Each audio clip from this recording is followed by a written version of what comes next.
What up, witches, and welcome to Witchin, Bitchin, a podcast. I'm your host, Darren. And I'm Vicky. How are you all today? I hope you're doing really, really, really well. You're a little too chipper given our topic of I conversation know. today. See, that's why I really pushed it up there a little bit higher. See, I'm embracing the doom and gloom. I'm in Melbourne. I'm wearing black. It's pissing down with rain. It's like overcast very as cold. fuck. It's like Yeah. freezing cold. It's cold. I've got a little ruggy on. Well, I spoke to you off camera and I'm full just cracking the sads about everything. Like they've just told us we're still in lockdown. It's just, I'm just like, oh, I mean, perfect timing. I was going to say, it is really. It really is the time for it all to start to come up. Yeah. So, on that note, what are we talking about? I've kind of given some hints. You have. Gloomy. The whole dark aspect to things. I mean, it's the perfect time if you're staying in lockdown and stuff. It's actually the perfect time for all of this, isn't it? So we're talking about the dark moon. Yes, which is actually going to be that kind of tomorrow energy. Night. Yes. Yeah. Which is so and do you know? Gemini I was going to say, yeah, there's a few different things that are interesting about this one because it's in Gemini, which is your sun sign. Yes. It's also in between Samhain and Yule. So it's like that dark time of the year. Yeah. And I have actually read in, I think it was in Moon Magic, possibly, by DJ Conway, as in this book. As this book? One of the staples. Have a prop. Yeah. So in Moon Magic, there was actually a concept about facing your own calendar based on your date of birth. And so June is actually considered my dark moon. It would be too. Because it's like just before your birthday. They say that that's like the dark moon of the solar cycle of my life. Of your life. Yeah, This is the dark moon of my dark moon in the dark moon time of the year, like in the darkest time of the year. And this is mine as well. Because this is literally just before my birthday. Just before your birthday. So this is like there was going to be an episode to be done on dark moon energy. This is the one. We are the people to do it today. Yes. We definitely are. And it makes sense then that a lot of things are all happening because it's also the eclipse, the whole thing with that as well. So there's so much, which is a really good thing when you actually are looking into, as we'll sort of talk about a little bit later as we go through. Yeah. But when you're working with it, is to have a look at those sort of things as well. Is like what else is influencing that energy, like the astrology and all of those kind of things as well, because it's a big one, this one. It's a big one. It's a big one. No, it definitely isn't. I've honestly, I mean, I don't know whether it's the chicken or the egg syndrome here. Is it because I know it's a dark moon that I'm now reading into things, or is it that things are just really fucked and I'm looking into why is this happening? And then I'm like, oh, well, there's the dark moon. It's also the dark moon of my calendar. It's also the month before my birthday, which is always the gloomy part of year. It's also raining and gloomy outside. It's also, I'm in lockdown. It's also a solar eclipse. It's also Mercury retrograde. I was going to say, we still got the retrograde still as well. I'm like, really, universe? You want to throw something else at me? Don't even finish that sentence. I didn't finish the sentence, and I'm touching wood. I'm touching I can find. Please don't be listening. Especially not when we're talking about it, which means that they are listening. No, I know, right? No. But even though all of those stuff, because I think it's possibly a little bit of all of those things all together, really. Rather than one influencing the other, it's that kind of conglomeration of everything. I kind of equate this to when I was making, okay, this is going off on a tangent, but you all know. That's okay. We love them. Yeah. So when I was making chili con carne last time with Chris, it's random tangent, and he's like, oh, I want more chili. So we ended up putting about 5 different types of chili in it. It's we just keep growing. Yeah, let's just keep going. Let's go Mexican chili with a bit of cayenne pepper with a bit of this. Gonna be right. And then we just put so many different chilies in it. By the end of it, I was like, all I taste is hot. I was going to say there'd be no taste. I'm surprised you even tasted anything for weeks after. No, you can. I think, eating chilies, to me, it's like drinking wine. You have to, there's a different palate. I know what wine you're drinking. It's not the same as me. What I mean is because there's different types of chilies, and you I have know to have what a you palate mean. for them. Like I can Yeah. handle certain types of chilies more than Chris can, and there's other types that he handles better He than me. can. So we've got Yeah. different palates for chili. Yes. So Yeah. some I I get like getcha. that full like, oh my God, I'm sweating everywhere. Got the sweat. Where there's others where I'm like, oh, I didn't even notice that. Yeah. See, I've never known that about, because It's because you you know don't touch me, them. I don't touch them at all. I'm not into it's not that I don't like spicy food. I like flavors. I like the flavors. I just don't like hot. It doesn't work for me. Hot isn't a flavor, it's a temperature. I know, but it's a temperature. But you know what I mean? Like, it's just the hot. There's a difference. Do you know what you mean? No, I don't really. It's dark moon near my bed, near the whole Gemini thing. It's just too much. It's too much. But anyway, let's bring it back to the topic. Let's come back. Let's come back. So Let's come back. I guess it's important for us to really acknowledge the first thing that people always think when they think of dark moon or dark goddesses or dark gods or dark anything. And I think that this is like, again, I'm getting a little political when I say this, but I think this also ties in with like systemic racism, in that we equate anything that's dark to be bad. Yeah, it's always got that negative spin to it. It's always got a negative connotation, or fearful, or something to be scared of, or all of those kind of things. And if you even look at the, like, I mean, we're going to be talking about some of the deities that exist in the dark realm, but like there's almost this like persecution by society on all of them, saying that they're evil or they're bad or they're like, what's the word? Is it malevolent? Is malevolent the bad one, or is it benevolent? I always get these two mixed up. I can never remember. I think it's malevolent. Yeah, malevolent is the negative one, I guess. Yeah. Yeah. So it's everyone always equates these entities with like bad. Like, for example, classic example, Lucifer and Lilith. Yes. Yeah. They're always instantly painted as evil. They're the ones that evilly tempted everybody and whatever it is, without even knowing anything more about her. Whereas if you look more into, say, Lilith and things like that, it's actually, she's more on the primal energy. Yeah. And tapping into those things that are, I guess, are often seen as taboo or mysteries or all of those sorts of things, which is really what that dark aspect is actually all about. It's not evil. It's not scary. It's, well, I guess they can be a little bit scary if you're not ready to do the work, but yeah, right. But you know, like, and that's the same thing, is that I agree with you in that point, is that dark doesn't equate to evil or bad or something to be feared. If anything, it's just that the dark side of things, it's like that it's linked to the aspects of life which are taboo, like you just said. Like, it's the things that we as a society suppress and repress, and it's also as an individual the things that you suppress and repress. So if you have like suppressed or repressed, there is a difference. Aspects of you, for example, maybe your sexuality, maybe your masculinity, maybe your femininity. It could be about your anything in your entire life. Like, if there's anything that you suppress or repress about yourself, then it's like you're creating this shadow side of you, or this, like, it's from mysterious, I'm really. This from a psychological standpoint, obviously. But the shadow self is obviously it's still you. Yeah, that's it. It is still you, and it is just an aspect of you, but it's always equated with the negative aspects of you. Yeah. Kind of thing, which is not the case at all. No, not at all. Because like there are negative aspects of me that definitely do not exist in my shadow. They exist in my light. You know what I mean? Yeah, that's right. And that's where a lot of it starts to come out. They'll manifest in that more negative light, but a lot of them, it's how we use them and how they're free to express, I guess. Yeah, exactly. So I guess like with anything, why is dark energy important? Like, why is the dark moon important? Why are dark goddesses and gods and everything important? Because, like we were saying, it's a whole cycle. It's a whole where, like you said, that with the shadow part of ourselves, it is still an aspect of us. It's still a part of us. So with everything, like everything within nature and within the work and everything, it's all cyclic. It's in a lot of cases, it's actually just that time when it's sort of the rest and rejuvenation. We can't be all go all the time. We have to take that time to come inward and start to look within ourselves. And that can be a period of rest and a period of healing and all of those kind of things as well.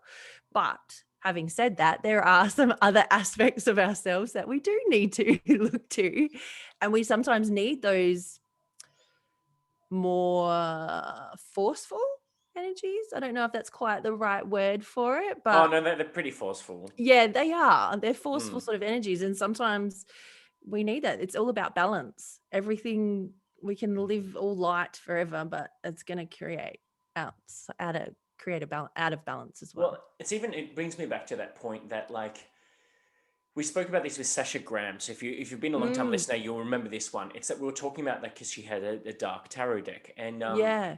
or shadow deck, sorry. And so light only exists because we happen to live in close proximity to a star, being the sun. Yeah. Yeah. Like, that's the only reason why light exists, whereas darkness is forever and infinite. Yeah. So by only focusing on the light, you're literally going, fuck you, universe. I'm dissing 99.9999999% of you. Yeah. For that 0.00001% that is lit light. up because it happens to be illuminated Shiny. by a star that's burning in close proximity. Yeah. It's like looking at the shiny thing. Yeah. And even the moon in itself, the moon is actually dark. It's dark. It's not light. The only reason why, because it's a luminary. So the only reason why it's light is because it's reflecting the sun's light. Yeah, it's not producing its own. And I think as witches, like, I mean, maybe not as witches, but as people, we forget that. We do definitely forget that. Like, even if you boil it down to like seeds in the ground and things like that, like that's all in the dark, in the womb, and all of those kind of things. It's all in that, what we call darkness. And that's where the next shift and the next transformation can occur, when we're having that restful time and we're going within, and then the next rebirth can happen. So this brings us to an interesting topic, because I've seen it being commented all over the interwebs. Not the interwebs. Yes, the interwebs. So where people are talking about, like, when did witchcraft become so shadow focused?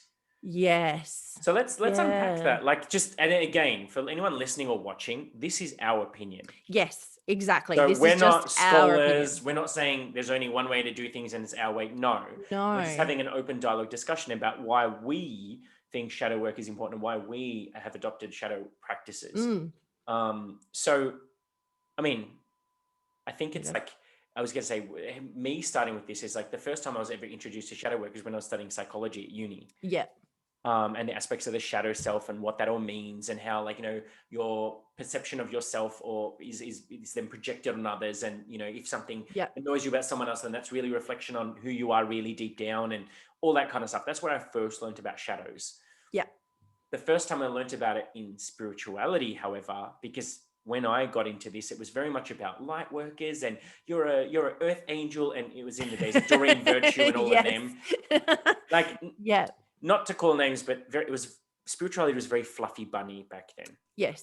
Yeah. Even Fiona Horn, her book that came out at that time, they put a bubblegum pink cover on it. Like, yeah, because that was the I guess the persona they were giving at that time, the acceptable. Yeah. And because it was, I guess, something that was in the dark a little bit. It was a little bit taboo and whatever. So in order to get it out there, they had to kind of put the lightness on it. Yeah. Whereas nowadays, anyone that's practicing any form of spirituality, particularly witchcraft, like, we're almost glorifying the gothic, wearing black, lots of like gothic jewelry, you know, all of that kind of like, that element. Like, a lot of us do anyway, not everybody. Yes, not everybody, but you do. We've like embraced the black. Black is not. I like to wear a lot of black, as you all probably know. I do too, but that's because I live in Melbourne. It's like a staple. Like it. Yeah. Melburnians were known as always being moody and always wearing black. Even in the middle of summer, I'll be wearing black. Yeah, me too. It's just a thing. I do too. But anyway, so let's unpack that a little bit. So for me, so shadow stuff. That was where I kind of got into this, because I went from being this. I called myself, even back then, I used to call myself a light worker, even though I was doing witchcraft, because it was like saying a witch was like still taboo.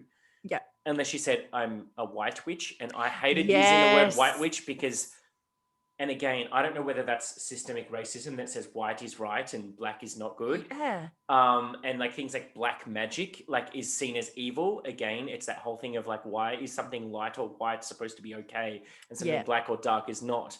So I always use the word light worker rather than a white witch. Yeah, because that was then, such a thing. Yeah, it's like everywhere. In Charmed, it was all over it. Like everything was all about being a white witch. And it was always like, oh, are you a white witch?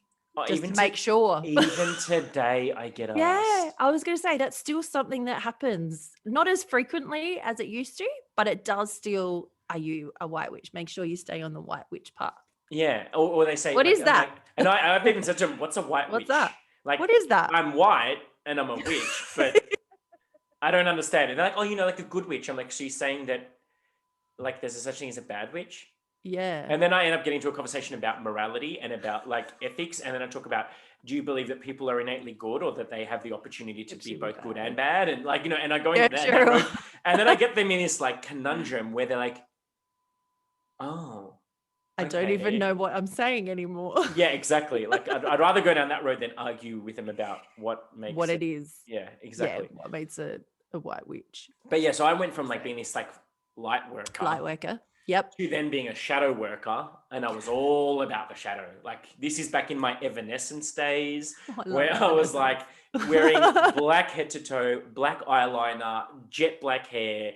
Like I embraced the Gothic phase when I was younger. When I was going through, when there was like the crescendo of my witchy rebellious phase. I think there's even photos of me on my Facebook with like the really moody eyeliner and stuff. Yeah. I'm going to go have a look now. You know what? I'll send them to you. It'll be quicker. Because I'll never find them. But then it's only nowadays, like, because a lot of people have even asked me since doing this podcast, people have asked me, they're like, so you're doing a course in angels with Kyle Gray, but then you're doing Temple of Witchcraft with Christopher Penzak.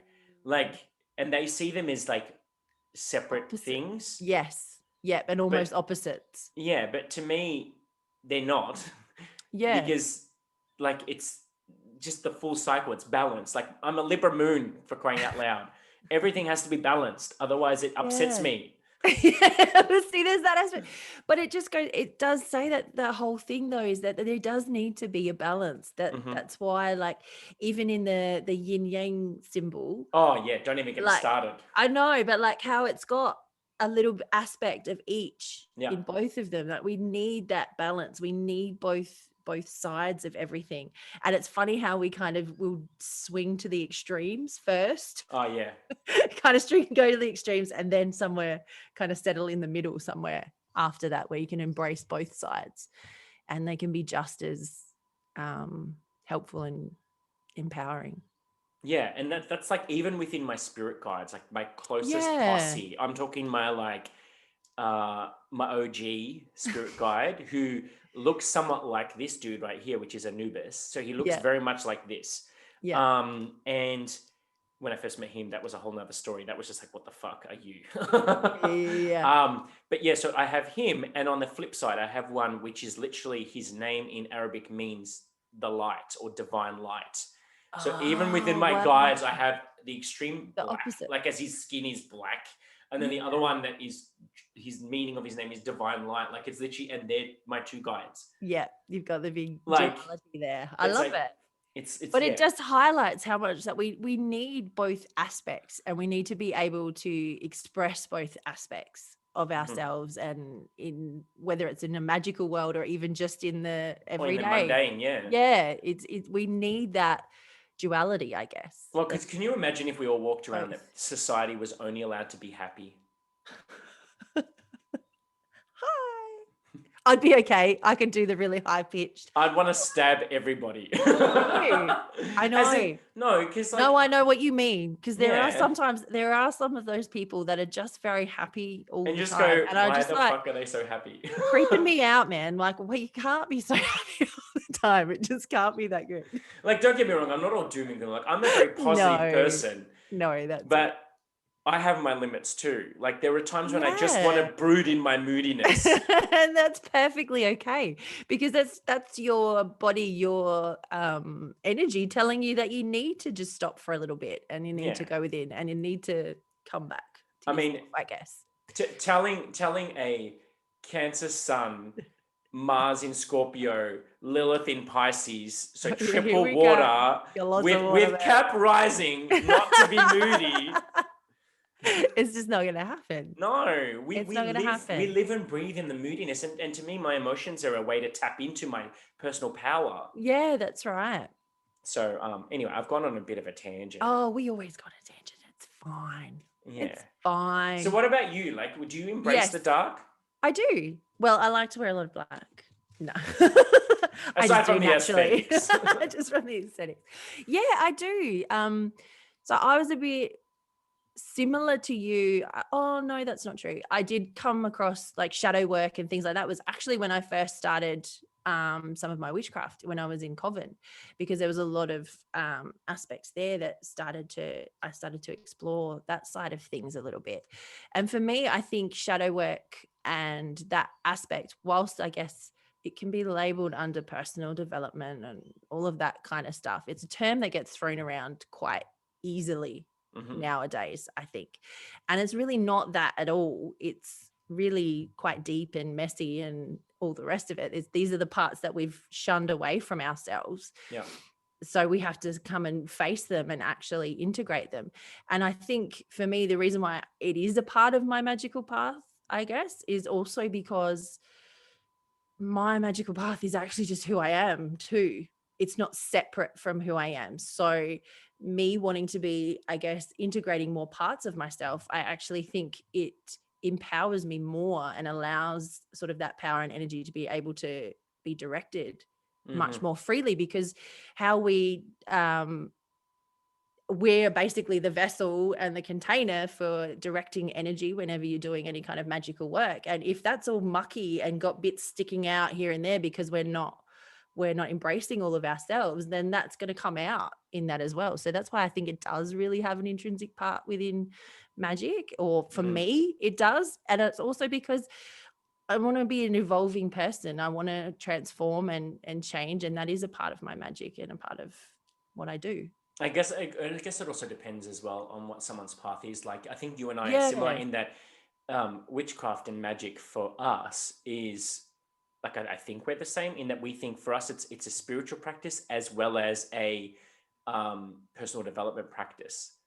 Yeah, we do witchcraft to become better at life and to manifest the things we want and all that kind of, and to deal with aspects we don't like and whatever else. Like it's not like we're like, I mean, I'm speaking for myself, I'm not secular. Like, I don't think of magic as a non-spiritual practice. I know it can exist as a non-spiritual practice, but for me it's not. No.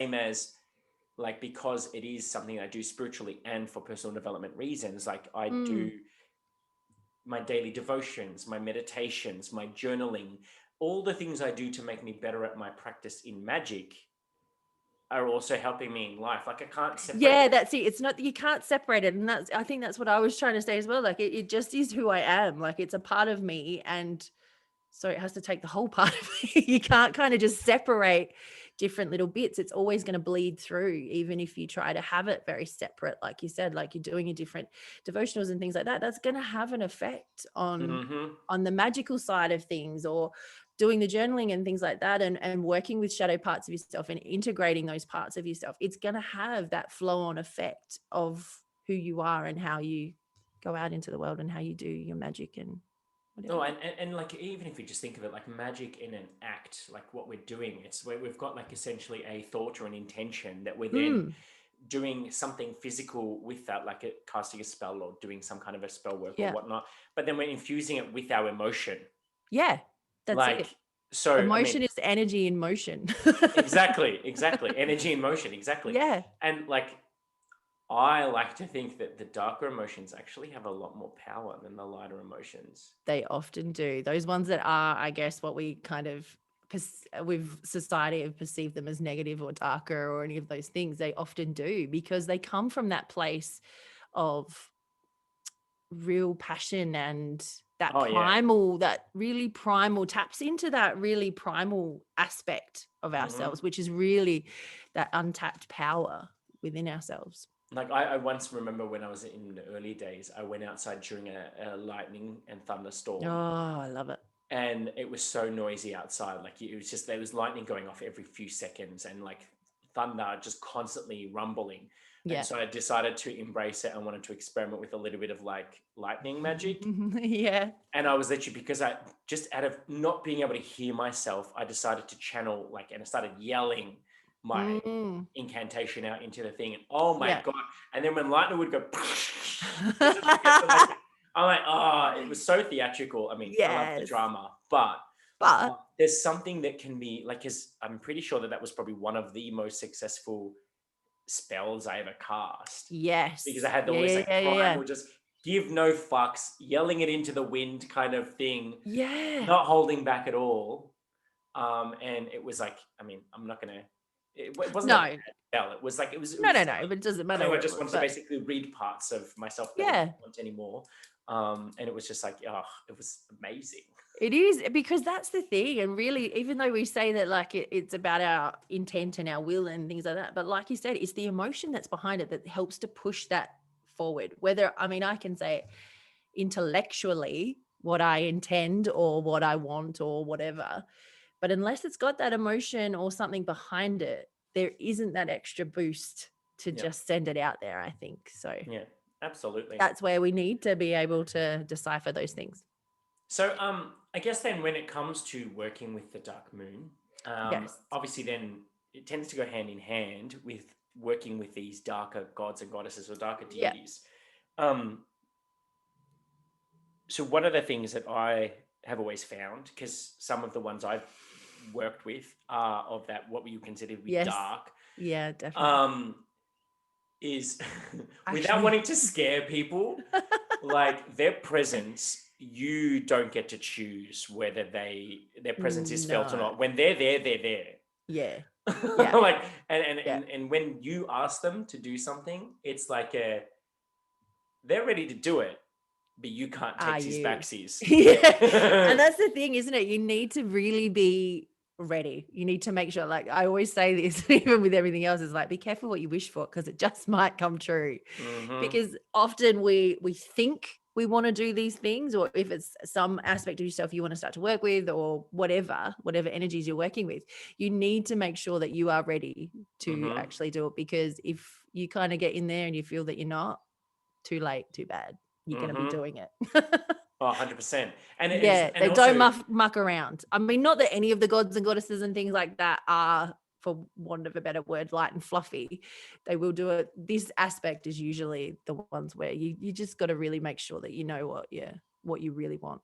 Especially like when you're calling upon some of these deities, because they are known as being quite forceful with getting the work done and manifesting the end result. So, for example, this is one that was explained to me in the Hindu pantheon. You have someone like by the name of Kali or Kali Ma. I love Kali Ma. Yeah, so do I. And I used to have a poster up in my room when I was a kid of her, and she has like, the necklace of all these skulls. Yeah, that's all her skulls. And she's got her tongue out, and she's like standing over her body, and all that. And my parents are like, what the fuck? But like, I actually really used to like Kali, and there was just something about her that I was drawn to. And the thing is with Kali, what people don't understand is that, like any of the goddesses in the Hindu pantheon, she will absolutely grant you what you want, but you do not get to stipulate the terms in which it's granted. Correct. Because she's the goddess of destruction. So she will destroy whatever she has to get you your end result. And like, for example, let's just touch wood when I say this. If you did a spell for her for whatever reason, because you needed money for something, you're more likely to either someone will die and you'll get an inheritance, or you'll have a car accident right off your car and then get a payout from your insurance company. So there's going to be a cost. Yeah, there's consequences to the action. And then I'm not saying this to scare anyone from working with these deities in the slightest, but it's just, you need to understand the energy of the deity that you're working with when calling upon them. Because these are like, and like we were saying before, like it's these really deep, primal, cathartic kind of energies. That's where they come from. Like that's where it comes from. So it's not going to be all society appropriate. No.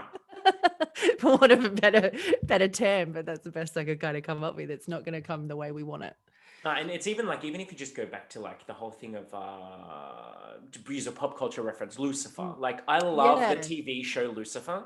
Me too. I love it because this to me is more in line with who his energy is as a person. Well, as an entity. It's actually very interesting. I actually really love the way that they've spun it. Even though it's pop culture and it's, you know, Hollywood or whatever else, but that's in alignment with him. Yes. And like, if you really read, I'm not talking about the Christian version of Satan, the devil, because we don't believe in that. Lucifer in himself, as a fallen angel, was cast out of heaven. And I'm probably going to fuck this story up, but from how I understand it, it's that we were created in God's image, and the angels were told to appreciate us the way that God did. But Lucifer said, well, I'm also created in your image, so why can't I, like, he was a little bit more intrinsic, well, why can't I appreciate myself? Yeah. And that was considered to be selfish, which is considered to be bad and self-righteous and whatever. So he was cast out of heaven because he was supposed to do as you're told, you know. And when he was cast out of heaven, like, he encapsulates all those things that Christian religion says are bad. Yes. And so same thing with Lilith. Like, the story with her was that, and again, coming from the Abrahamic tradition, the story with her is that she was actually the first woman that was created as Adam's equal. She was his first wife. But then, because she was equal, she wasn't subservient. So that's why a lot of feminists and people into more feministic kind of practices, witchcraft, praise her. Yeah, because of the fact that she was supposed to be equal, but she wouldn't listen to him. So she was cast out of Eden and then vilified as this evil person. Mm-hmm. And then Eve was created from Adam's rib. So she'll always be lesser than him because she was created from him. Yeah. So, and she was the subservient kind of, woman who does as he says. I'm sorry, but if it was my choice, I'm going Lilith 100%. Yeah, that's it. That's exactly it. Because Lilith is a fucking badass. She gave up Eden out of respect for self. Yep. That's a pretty big thing. Because Eden's supposed to be like the land of prosper, has everything, blah, blah, blah, blah, blah, all that kind of stuff. And then from what I heard, again, because I was raised Christian, is that Lucifer, who presented himself as the serpent, the whole thing was because Eve was created in Lilith's likeness. Yes. So, and because there was that whole thing of the whole temptation, that the offering of the apple and the temptation was actually just because Lucifer was looking for his love, because he was in love with Lilith, but she was cast out. Something like this. I'm probably fucking this up, but anyway, it's something on the whole thing of the temptation, all that kind of stuff was actually, I've heard lots of different stories. I was going to say there's lots of variations on it. Yeah. Yeah. But anyway, going back to topic. These darker entities, they're not to be feared, but at the same time, they kind of are. Well, it's more like when you work with anything, it's just having that respect and understanding. Just have the respect and understanding, and you'll be fine. And just be, like we said, just make sure that you know what you truly do want, because it'll come.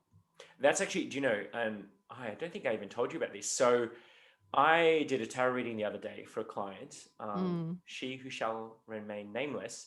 Yeah. But we were talking about what questions they wanted to know, and they mentioned the fact that they work with Hekate. Yeah.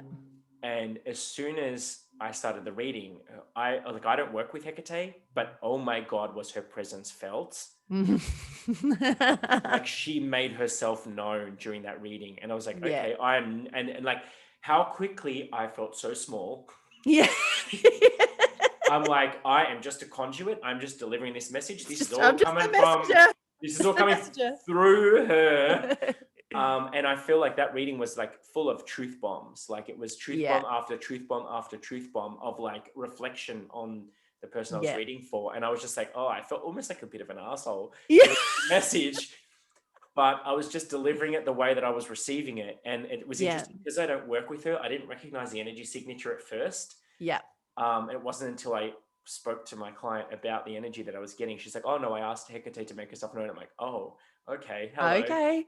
Alrighty. Welcome. Hello. If you need anything, let me know. Make yourself Would you like a cup of tea? Yeah, right. But they do. Oh, and I just suddenly realized 3 that I work with are all on this. They're all on our list.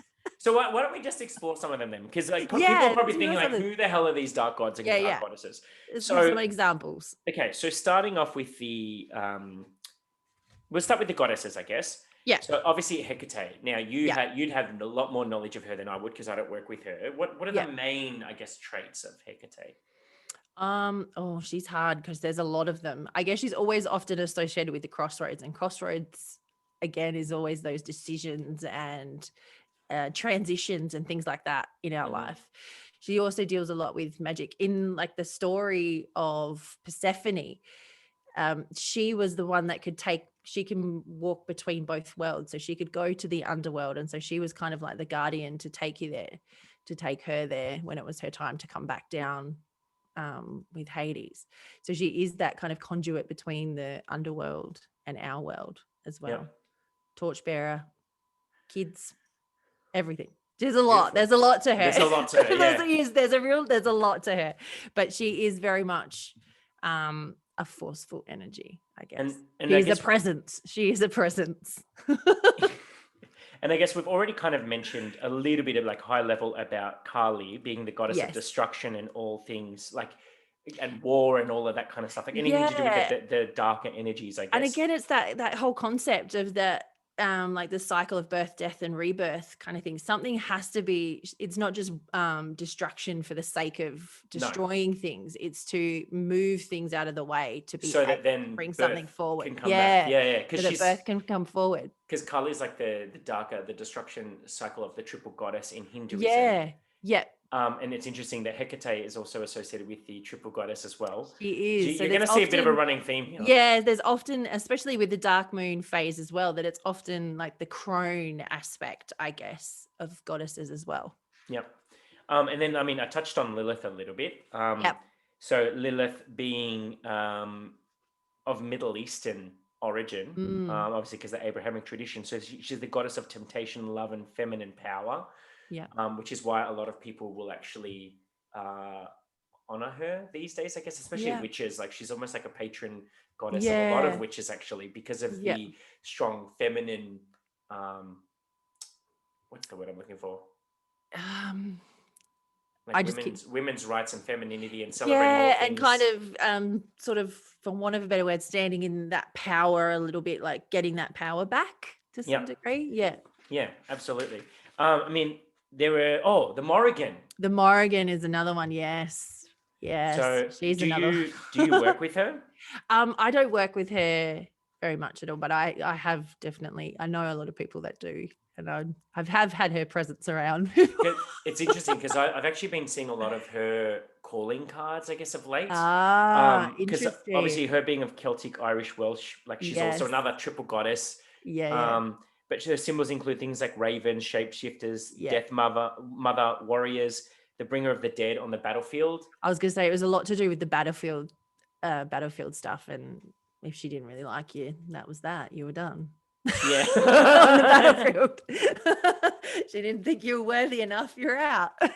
Now, you'd probably know a little bit more about this one than I would, but Freya, because you tend to work with the Norse pantheon a little bit more.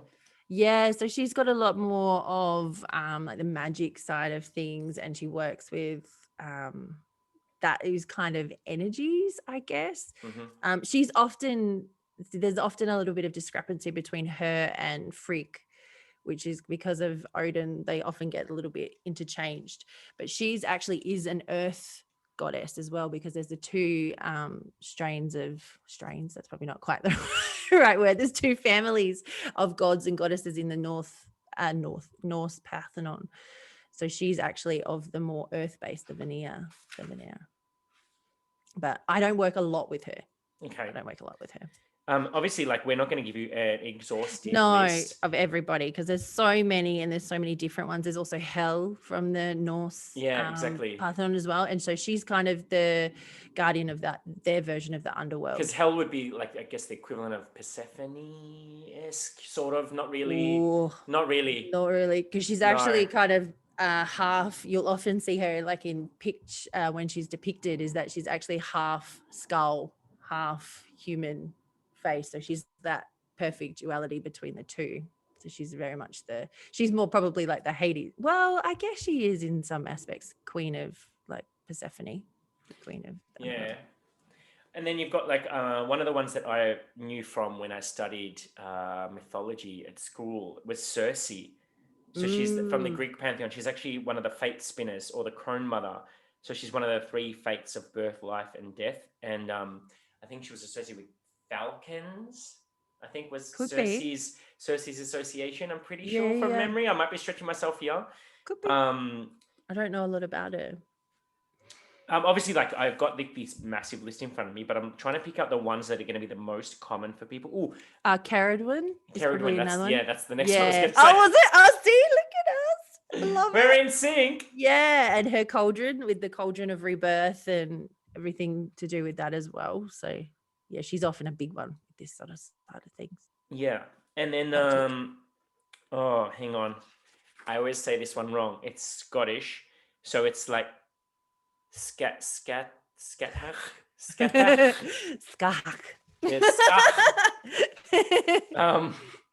She was the ruler and destroyer of the underworld, as well as the death goddess.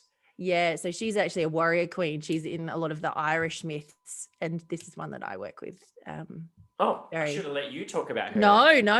Go for it. She has a lot of aspects to her. That's where all the warriors, the best warriors in the Celtic lands, were sent to her to train under. But awesome. So she has a lot to do with the death aspect. Her name translates to shadowy one, so can't get much more. I mean, that's pretty damn shadowy if you ask me. Yeah, that's it. So shifting lenses a little, let's talk about the dark gods then. So, I mean, obviously one of my favorite patrons is Anubis. Yes. So Anubis is actually the jackal-headed god of the underworld. And he's the judger of souls, and he held the scales of justice. So basically they would, when they would mummify the pharaohs, they would remove all their organs and they would weigh the heart against the feather of truth. And if, as long as you're like balanced or whatever, then you were good. But if your heart sank, like you had a heavy heart, and that meant that you weren't worthy, and so then you weren't sent to the afterlife with all of your gold and riches and all that kind of stuff. Yeah. So Anubis was the dude who actually would hold the scales, weigh them up, and he'd be the one who would basically be the gatekeeper, I guess. Yeah, he probably really is. He's the gatekeeper, because I guess it's which way you're going. Yeah, and it's funny because the deity that not deity, but the spirit guide that I work with, who personifies his form, is actually my gatekeeper. Ah, interesting. My personal gatekeeper. So he looks like Anubis. His name is different, but that's for me. So he's actually my gatekeeper. So like scary as fuck. Yeah. It's good. That's what you want as a gatekeeper. and he also takes on the traits of Anubis, meaning that he's the one that I tap into when I'm working with the mysteries and with magic and all the taboo things. Like he's the one that I go to for guidance or whatnot. Yeah. Now, obviously, this isn't going to be as obvious, but you have Ares or Mars. Yeah. Given that he was actually the god of war and blood. So he's considered to be darker in energy, but he also is a god of like horticulture and farming and stuff like that as well. Yeah, so there's kind of that, with some of them, there's that, two sides to everything. Yeah. Yeah. You have now, people may not see where I'm going with this one, but Dionysus.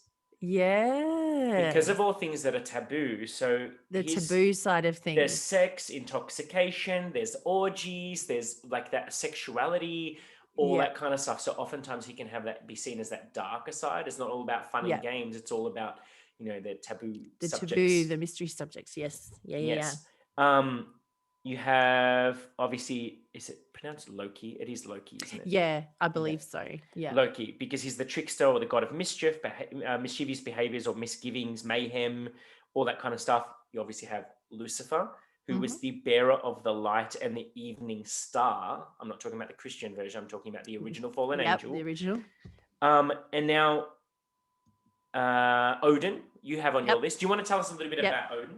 Because you work with one aspect to him, apart from he has the whole warrior thing as well, and some of the warriors, when they died, they're always wanting to go to Valhalla, which is his hall in the afterlife. So it's like a good death kind of thing. But he also has another aspect to him, which is the wild hunt, which is he leads the wild hunt, which is the souls across the sky, usually at the winter solstice as well.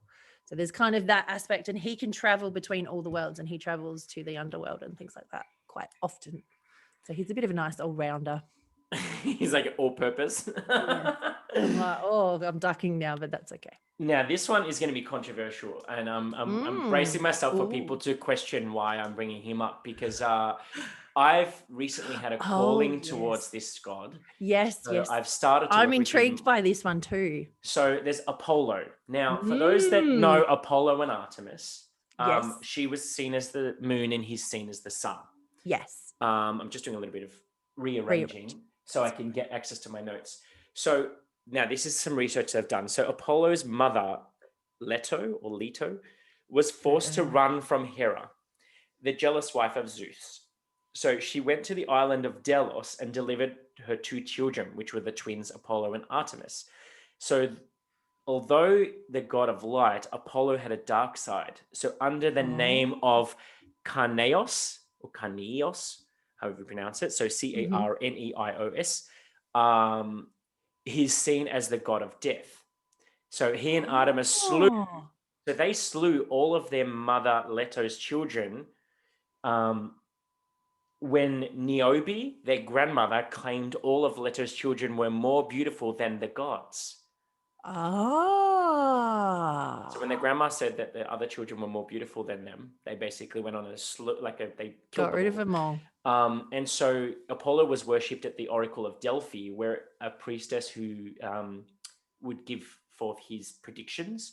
And the Greeks believed that the Egyptian god Heru and Apollo were the same deities. So he's actually the twin brother of Artemis, and Apollo's minor associations include black magic, blessing, justice, divination, oracles, prophecy, creativity, fertility, productivity, and success. And a lot of those are connected to Anubis and other pantheons. Like black magic is one of the biggest ones for Anubis. So there's a lot of crossover. Wow, I didn't know that about it, because I didn't know a lot about Apollo. It's not a god I've worked with a lot, but all I knew was like the whole sun aspect. And wow. Yeah, so it's only something that I've started to research more recently, because I've been feeling that drawing towards him. Equally, I've been feeling drawn to Diana or Artemis as well. So it's like they're the 2 new ones that are kind of presenting themselves. I haven't started working with them, but I'm at that stage of like getting to know their energy. Yes. Before I make the pledge. So obviously that list is like by no means exhaustive. Have you got any others that I've missed? Others. What was others? Oh, Hades. Hades. How could I forget Hades? Yeah. Lord of the Underworld. Hades, Hermes. otherwise, I was going to say Hades, otherwise known as Pluto. Let's get to Hermes in a sec. Yes. So Hades, otherwise known as Pluto, which, if you know tarot, because as you know, for me, tarot is life. So that they're both Pluto or Hades is actually connected to the death card. Because obviously they're the god of death and birth and the underworld and all that kind of stuff. All of that stuff. But they're connected to the death card, which is all about change. So that's why we do all this inner work. We need to kill off a part of ourselves in order to be reborn. That's it. Or to let the phoenix rise or whatever. Yeah. But anyway, let's go to Hermes, because that's the one that I forgot. Yeah, well, he's an interesting one, because I thought it would be good because it does tie in for us with the Gemini dark moon as well, because he's associated with Gemini because of Mercury. So that's another, often one of those ones where you can Mercury or Hermes, but he's a messenger. So he was the messenger of the gods. So he can travel between all of the world. So he's often associated with the underworld as well, not just, I guess what you call the upper realms.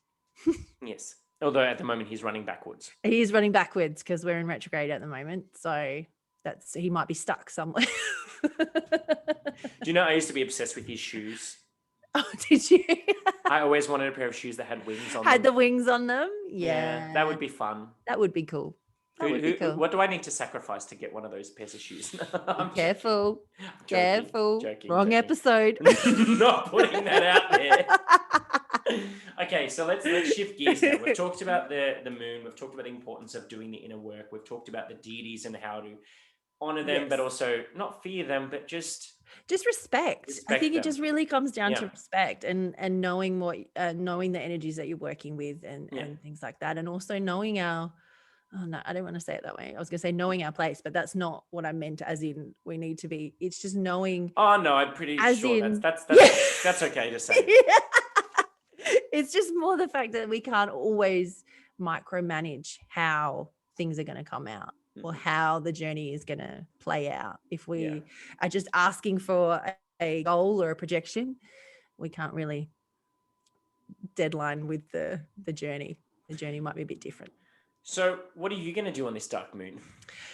So for me, I'm actually, one of the things I'm going to do is I'm going to have a nice cleansing salt bath, and I'm going to be cleansing, getting rid of a lot of energies. And for me, I'm also going to be doing a little bit more reflecting as well. Being that it's near my birthday, how you were saying at the beginning, like it's that reflection over the past year and things like that. So I'm going to be doing a little bit of that, and I'll probably also do a little bit of divination too, because I usually do. What about you? So I'm going to have a drunken orgy. No, I'm just kidding. Joking. No, I'm only little. No, I'm not. Oh my God, that was a joke. I was thinking of Dionysus. Anyway. I know. No. I'm actually going to be doing very, very similar, but I'm actually, because of some stuff that's been going on in my my personal life of late, nothing bad, just some things that are less than favorable. Stuff. Yeah. So I'm actually going to be doing a massive purge. Yeah. So I'm planning on cleansing my entire house, like banishing all energies completely. Yes. Not just negative, all energies banishing. I'm doing a massive reset. Massive reset. Oh, I like it. And then on the new moon being the next day, I'm going to do fill that space with something else. Perfect. Yeah. So always want to, that's one thing when we're doing like, especially banishing and purging and all of those kind of things. If we're ridding ourselves of something, we need to bring something else back in. Yeah. Universe is like a void. It'll pick it for us otherwise. Exactly. So I'm actually going to do the banishing of my space first. Yep. Then I'm going to do the banishing of myself. Yep. As in not banishing myself, but you know what I mean. Yes. And I'm doing it on all fronts. Like I'm actually going to be doing a little bit of a chakra clearing as well. Like I'm going to do some deep meditation tomorrow night.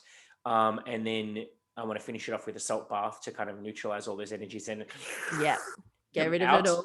Yep. Get it all out. And see, water's beautiful for you as well. It's got that extra element to it. Yeah. And then once I've done all of that, I'm probably going to, I do divination every day. So of course I'm going to do some divination as well. But yeah, so like for me, this dark moon is very much, I'm invoking all of the banishing aspects of it. Yeah. And then once I'm done with that, then I'm actually going to be focusing more on like self-protection, because I've allowed myself of late to kind of let that one go a little bit. So that's why I think I've just been attracting some things I don't want. Yep, that's right. So it's best now to shore that all up a little bit. Yeah, but then I think I might even do some meditation to connect with some of my darker guides and deities. Yeah, that's it. Because that's something else that's really good to do at the time, and I've done it at different dark moons, is to do some sort of journey work to either go meet some of these dark gods and goddesses, or even a shadow aspect of yourself, to just sort of, I guess, for want of a better word, learn more about it and to understand and create that acceptance. Yeah. So that's always a good one to do too. So it's going to be a little bit doom and gloom and moody, but I'm fine with that because that's me in my element. That's right. Yeah, that's it. That's it. But like I said, like everything is a balance and everything is in cycles, and we need to start embracing those cycles rather than fighting them, because it's when we fight them is when things get stuck and whatever. Yeah. So I think that's pretty much what I'm doing. I was going to say that like obviously some of the things that we've said today are not just from us, they're from other sources and stuff. So I've already plugged a little bit this Moon Magic by DJ Conway. I'm pretty sure this is like a staple in anyone's bookshelf. Yeah. One of those ones that's been around since it's been around 90s. For a long time, that one. And then this other one that's a newer book is In the Shadow of 13 Moons. So this one's actually written by Kimberly Sherman Cook. And this is one that it actually talks about, like it gives you rituals and things you can do on each one of the 13 dark moons. So if you follow this book, it's almost like a year journey where if you do the things on each of the dark moons. And I like the way she's actually written it because it's very balanced. Good. Like, because she's basically just come out and said, like, there's so many books focusing on moon magic, but it's all about the new moon and the full moon and the, you know, all of that kind of stuff. And manifest. That's it. There's not a lot. There's not a lot on the dark moon. There's actually not a lot of information around on the dark moon. No.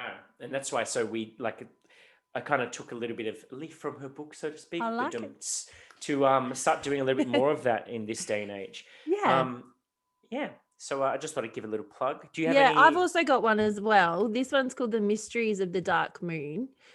It does have a little bit of information if any of those goddesses kind of spark you, just like especially Lilith and things like that. It's got a goddess. It is actually a bit more, I will sort of frame it that it does have a little bit more of a feminine or feminist sort of point of view towards the dark moon. So it does have goddesses. There's no gods or anything like that in there. So there's that aspect to it, but it does have a lot of really interesting information in there. So just want to have a look as well. So hopefully this has piqued everyone's interest a little bit about, you know, just about having an open mind and exploring some of these darker energies and darker entities, and just like the darkness within. Yes. I love it. So just play some Evanescence, have a bath. Have a bath and you'll be good. I'm just kidding. Although actually, you know what? I might actually why not? I was going to say that's always a nice like catharsis kind of thing when you... Or a little bit of Ivor. Is it Ivor? Oh, yeah. A little bit of her as well. I never know how to pronounce her name, but... Yeah. Rock out the Norse. Or maybe Ivor. I don't know how you pronounce it. I don't know however the pronunciation is, but I love it. All of that kind of stuff. It just gets you all moody and just... Into that. Yeah, that's it. Tap into those energies and go. Move with it. See what happens. So I guess then until next time. Yeah. I hope you enjoyed this episode. If you have any feedback or if you have any, like, if you want to tell us which, like, if you do dark moon or dark god or dark goddess, like kind of energy or practices or whatever, let us know. What are they? And if there's things that you can offer us so that you can teach us a little bit more about some of these different things that you do, work with them, then let us know. I'd love to hear it. And any particular deities and things that you work with and how you find those energies, that would be really cool. I'd love to hear it. Awesome. Until next time. See you soon. Bye.